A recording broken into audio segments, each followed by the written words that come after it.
Hello 11th class, welcome again to your own YouTube channel Career Launcher Academy. I hope that students you will be fit and fine and will be enjoying your online classes on your own YouTube channel Career Launcher Academy. So students आइए एक बार फिर से आपका स्वागत है आज के इस लेक्चर के अंदर, जिसमें हम डिस्कस करेंगे आपकी बहुत ही सुंदर पोम जिसका नाम है the voice of the rain written by Walt Whitman. The voice of the rain written by Walt Whitman. Students जैसा कि पहले थोड़ा सा नाम के बारे जानते हैं, the voice of the rain. So यहां पर आप देखिएगा students, the voice of the rain यानी कि रेन की वॉइस की बात की गई है, यानी कि वॉइस जो होती है वो ह्यूमन बीइंग की होती है। तो आप यहां जरा देखिएगा कि कवि ने क्या किया है, रेन को वॉइस देने की कोशिश की है, यानी कि ह्यूमन की क्वालिटी देने की कोशिश की है। और आप आगे इस पोम में देखेंगे कि रेन बात भी करेगी कवि के साथ। तो इस कविता के अंदर कौन सा अलंकार यूज किया गया, जैसा टाइटल में ही देखने को मिलता है, यहां पर कवि ने रेन को पर्सोनिफाइड किया है, अर्थात यहां पर पर्सोनिफिकेशन जो हमारा फिगर ऑफ स्पीच है उसका यूज किया गया है, मानवीकरण अलंकार का यूज किया गया है। इसी के साथ साथ स्टूडेंट्स ये जो आपकी जो पोम है ना, ये क्या दिखाती है, वाटर साइकिल को दिखाती है। और स्टूडेंट्स आपने अपनी साइंस की क्लासेस में अच्छे से पढ़ा होगा वाटर साइकिल के बारे में, कि जो पानी की मात्रा है, जो वाटर की जो क्वांटिटी है, मात्रा है, अर्थ के ऊपर सेम रहती है। हाँ, उसकी फॉर्म बदलती रहती है, वो लिक्विड फॉर्म में हो सकती है, वो गैसेस फॉर्म में हो सकता है, वाटर की जो अमाउंट है, या वो हो सकता है सॉलिड फॉर्म में हो सकता है, आइस की फॉर्म में हो सकता है।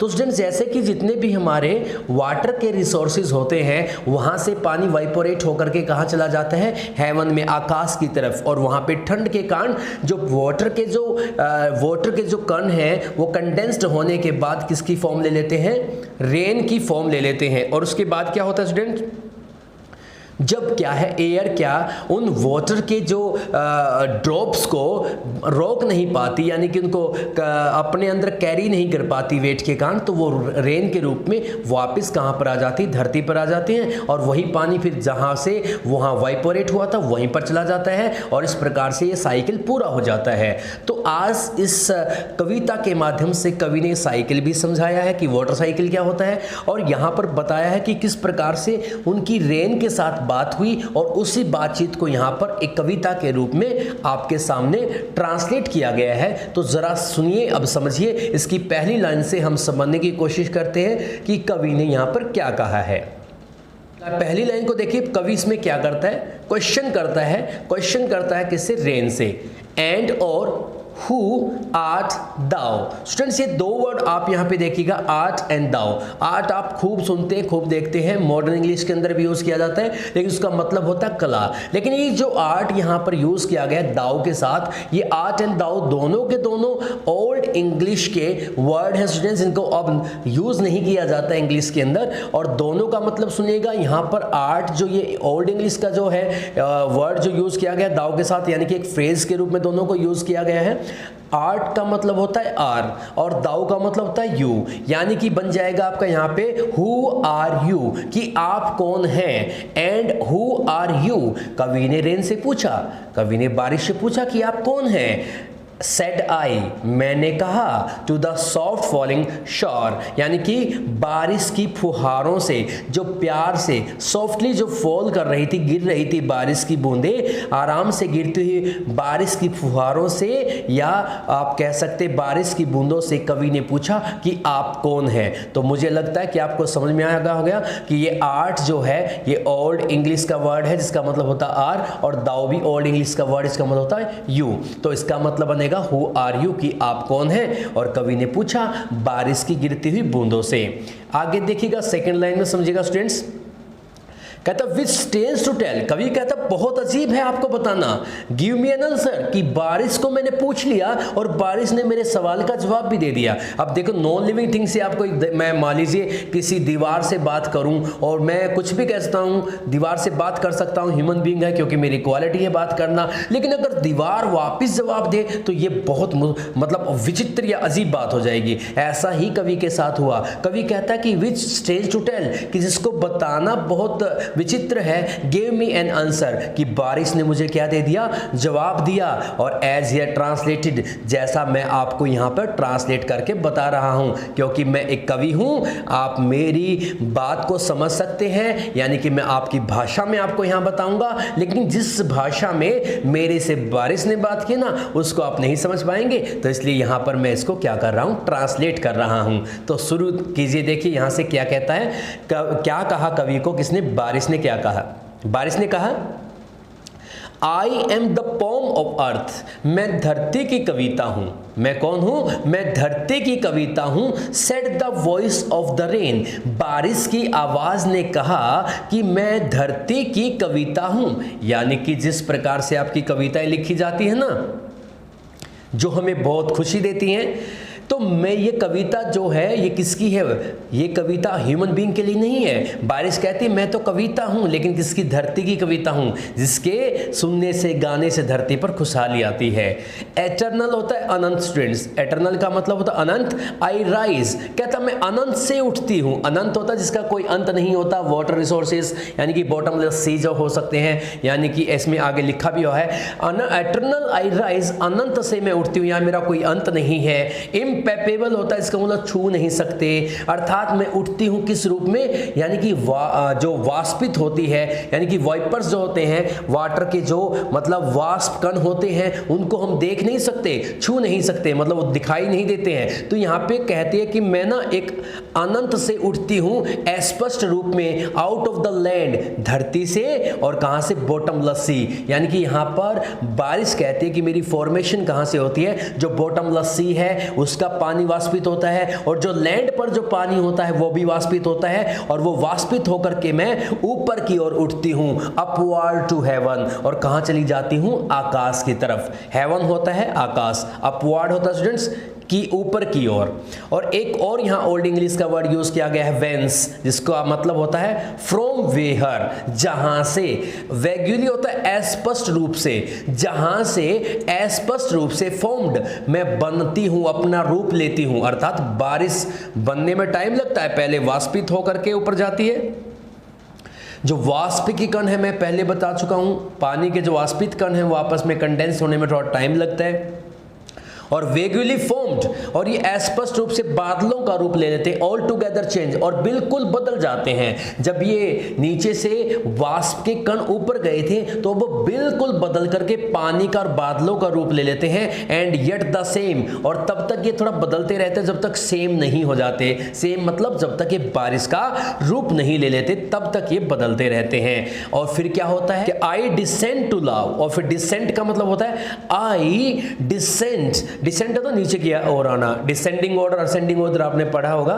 तो यहां पर क्या कहा गया है स्टूडेंट्स, यहां से देखिए स्टूडेंट्स, यहां पे क्या कहा गया है, आई डिसेंड टू लव, मैं नीचे की तरफ आती हूं, क्या करने के, बुझाने के लिए, धोने के लिए। लव होता है वॉश करने के लिए, धोने के लिए, किसको, डारोट, सूखे को।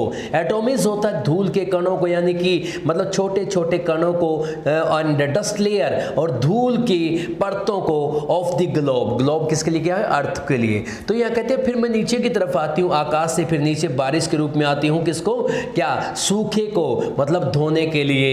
एटॉमिज यानी सूखे कणों को धोने के लिए, यानी कि, और डस्ट लेयर को खत्म करने के लिए, जो किस पर जमी होती हैं, धरती के ऊपर। उन सबको साफ करने के लिए मैं वापस कहां पर आती हूं, धरती पर आ जाती हूं। एंड ऑल दैट, और वो सभी, and all that in them, और वो सभी जो इन देम विदाउट मी, जो मेरे बिना थे, वर सीड्स ओनली। आपको पता है बच्चों कि जो बारिश जो है वो क्या करती है, सीड्स को अंकुरित करने में हेल्प करती है, उनको आपको पता स्प्राउट करने में क्या करती है, हेल्प करती है। ये कहती है कि जो बीज मेरे बिना सिर्फ बीज थे, लेटेंट, हिडन, छुपे हुए थे, है ना, लेटेंट का हिडन, छुपे हुए थे, अनबोर्न, बिना पैदा हुए थे। अर्थात जब तक कभी बारिश कहती है कि जब तक मैं नहीं आई थी तो बीज जमीन के अंदर बोए गए थे, वो सिर्फ बीज ही थे, और जब मेरे आने के बाद ही वो क्या बनेंगे, पौधे का रूप लेंगे। एंड फॉरएवर, और यहां पर कहा गया हमेशा के लिए, बाय डे एंड नाइट, दिन और रात, I gave back life to my own origin, मैं अपने अस्तित्व को क्या जीवन देती रहती हूँ। अर्थात कहने का मतलब समझते हैं कि बारिश बनने की जो फॉर्म है ना, जो बारिश बनने की प्रोसेस जो है वो खत्म नहीं होती है, समाप्त नहीं होती है, एंड नहीं होती है। पानी वाइपोरेट होता रहता है, आसमान में जाता रहता है, फिर बादल बनते हैं, फिर बारिश का रूप लेते हैं, फिर नीचे आ जाते हैं और फिर नहरों के माध्यम से वही वाटर रिसोर्सेज में वो पानी चला जाता है जहां से वो वाष्पित होता है। तो यहां पर कहा गया है एंड फॉर एवर, हमेशा के लिए, बाय डे एंड नाइट, दिन और रात, I give back life to my own origin, मैं अपने अस्तित्व को क्या देती रहती हूँ, जन्म देती रहती हूँ। अब जैसे यहां पर कंपैरिजन करके दिखाया गया है, आगे देखिएगा, and make pure and beautify it, और मैं इसको और शुद्ध बनाती रहती हूँ और ज़्यादा सुंदर बनाती रहती हूँ अपने फॉर्म को, अपने ओरिजिन को, अपने अस्तित्व को। अब यहाँ पे देखिए कंपैरिजन किया गया स्टूडेंट्स, यहाँ पे आप अच्छे से देख पाएंगे कंपैरिजन किया है कवि ने एक बार फिर से किसके साथ, यहाँ पर सॉन्ग के साथ बारिश का कंपैरिजन किया गया है। तो जैसे यहाँ पे गाना जो होता है, गाना जब हम गाते हैं तो गाना गाने का एक मकसद होता है, वो लोगों को पसंद आता है, लोग प्रशंसा करते हैं जब हम कोई गाना गाते हैं, और वो वापस प्रशंसा के रूप में गाना गाने वाले के पास वापस लौट आता है। इसी प्रकार से जैसे बताया गया है, जैसे बारिश क्या करती है, बारिश आप अच्छे से समझ पा रहे हैं कि बारिश क्या करती है, कि बारिश वाष्पित होकर के पानी जो है आसमान में जाता है और फिर वापस पे अपने रिसोर्स पे लौट आता है जहां से वो पैदा होती है, बारिश बनती है। इसी प्रकार से कहा गया है फॉर सॉन्ग, जैसे गाना, issuing from its birth place, birth place क्या होता है, जैसे वो किसके गले से पैदा होता है, एक सिंगर के गले से पैदा होता है, वही उसका बर्थ प्लेस है। यानी कि एक कवि से या एक सिंगर से जो पैदा होता है गाना, आफ्टर फुलफिलमेंट, अपना कार्य पूर्ण करने के बाद, वांडिंग, घूमने के बाद, यहाँ वहाँ घूमने के बाद, लोगों के सुनने के बाद, ठीक है, क्या होता है, रेक्ट और अनरेक्ट, यानी कि रेक्ट और अनरेक्ट, सुना और अनसुने रूप में, ड्यूली विद लव रिटर्न्स, प्यार के साथ वापस लौट आता है। रेक्ट और अनरेक्ट, कोई इसको नोटिस करे या ना करे, लेकिन वो जो गाना है वो प्यार के साथ वापस लौट आता है। इसी प्रकार से बारिश को कोई नोटिस करे या ना करे कि ये कब बनती है, कैसे बनती है, बारिश अपने अस्तित्व को जन्म देती रहती है और वापस फिर उसी फॉर्म में क्या है, पानी की फॉर्म में धरती पे आ जाती है और फिर से ओरिजिन शुरू हो जाता है। तो इस प्रकार से जो ये वाटर साइकिल है ये चलता रहता है और इस प्रकार से ही यहाँ पर क्या है हमें बताने की कोशिश की गई है इस पोम के माध्यम से। देखिएगा स्टूडेंट्स, एक बार फिर बता देता हूँ मैं, the voice of rain, the voice of the rain जो है लिखी किसने है, वॉल्ट विटमन ने, जिसमें मैंने बताया था द वॉइस ऑफ रेन जो टाइटल है इसके अंदर एक पर्सोनिफिकेशन है। और मैंने ये भी बताया है आपको कि एंड हु आर दाउ, कवि पूछता है कि आप हु आर दाउ, कि आप कौन हैं, और आज मैंने बताया था आर दाउ मैंने यू, सेड आई मैंने कहा, to the soft falling shower, क्या है, बारिश की फुहारों को, गिरती हुई फुहारों से मैंने पूछा आप कौन है, and which tense to tell, जिसको बताना काफ़ी अजीब है, गिव मी एन आंसर, कि बारिश ने मुझे क्या दिया, उत्तर दिया। जहाँ पे क्या कहा है कि आई एम, यहाँ पे देखिएगा ट्रांसलेट करके हमें कवि ने उसी को बताया है, छू नहीं सकते उस फॉर्म में, आउट ऑफ द लैंड, धरती से, एंड बॉटमलेस सी, और क्या है जिसकी कोई तह नहीं होती, उस समुंदर से, उस महासागर से, ठीक है, अपवर्ड टू हेवन, और कहाँ चली जाती हूँ, आकाश की तरफ। वेंस का मतलब होता है फ्रॉम वेयर, जहाँ से विगुली स्पष्ट रूप से फॉर्म्ड आकृति लेती रहती हूँ बादलों की, ऑल टुगेदर चेंज, और बिल्कुल बदल जाती हूँ, एंड येट द सेम, और तब तक बदलती रहती हूँ जब तक क्या है, बारिश क्या नहीं बदल जाती, मतलब जो वाष्पित कण है पानी का रूप नहीं ले लेते।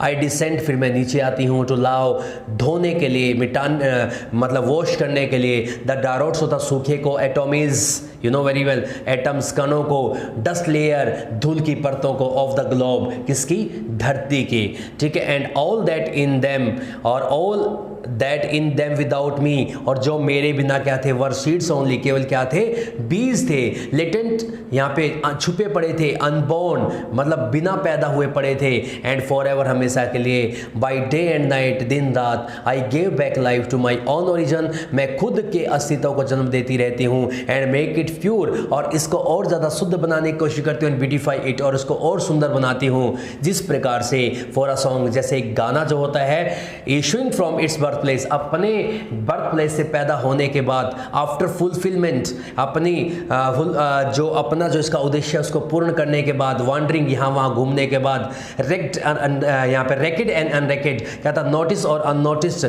वो क्या है लौट आता है, ड्यूली विद लव रिटर्न्स, बिल्कुल प्यार के साथ वापस लौट आता है। इसी प्रकार से हमारे जो ये कविता में बताया गया कि बारिश भी, बारिश को आप देखें या ना देखें ये अपना रूप लेती रहती है, और भी देखे या कोई ना देखे अपने रूप को, अस्तित्व को जन्म दे करके वापस वहीं पर आ जाती है जहाँ से ये पैदा होती है। तो स्टूडेंट्स मैं उम्मीद करता हूँ कि जिस प्रकार से मैंने आपको बताया है, इस पोम की ट्रांसलेशन आपको बताई है, ये आपको समझ में आई होगी। और अगर आपको स्टूडेंट्स ये ट्रांसलेशन समझ आई है और आज की ये कविता आपको पसंद आई है तो आपने इस वीडियो को लाइक करना है, अपने दोस्तों के साथ शेयर करना है। अगर आप अपने इस YouTube चैनल पर नए हैं तो आपने इसको सब्सक्राइब कर लेना है ताकि इसी प्रकार की वीडियो का नोटिस आपको टाइम टू टाइम मिलता रहे। आपने इस वीडियो को लास्ट तक देखा, आपका बहुत बहुत धन्यवाद। Thank you.